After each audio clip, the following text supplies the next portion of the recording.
እባክሽ ገኒ እባክሽ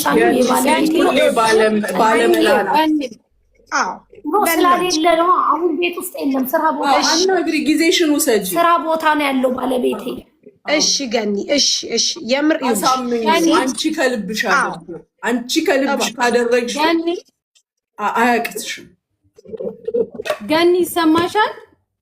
አዎ እየሰማች ነው ገኒ እየሰማች ነው። ይሰማል መሰለኝ ይሰማል። ኧረ ቀይ በራኩ ገኒ ይኸው በሱሱ ቦታ ላይ ተንበርክኬ ይቅርታ ልጠይቅሽ በልጇ እንደው በመብርሃን እንደው ይሁን ተንበርክኬ በሷ የሷን ጥበስዬ ባላከብርሽ ኖሮ ባላከብራችሁ ኖሮ እዚህ ቦታ አልመጣም።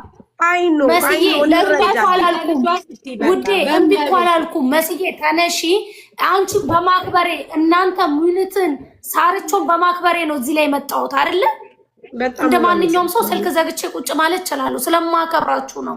ስለዚህ ይሄ ጉዳይ ደግሞ የኔ ጉዳይ ብቻ ስላልሆነ ባልሽን አሳምኙ ስላላችሁ ባላችሁ መሰረት ባለቤቴ ሲመጣ አሳምኘው ምን ብዬ መልሱ ለመሲ ነግራታለሁ።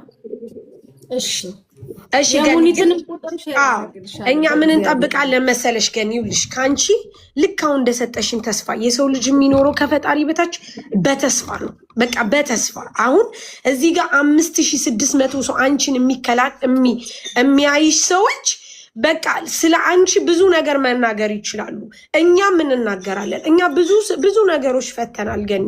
እንደ ቀላል ራሱ የምንታይ አይደለንም። ምክንያቱም በብዙ ልጆች ውስጥ ያለን ልጆች ነን ያለን ሰዎች ነን። ምክንያቱም ችግራቸውን እንደ ችግር ስለምናይ ነው። አንቺም እንደዚህ አይነት በደል ቢደርስብሽ ማርያምን ከጎንሽ ነው የምንቆመው። ማርያምን ነው የምልሽ።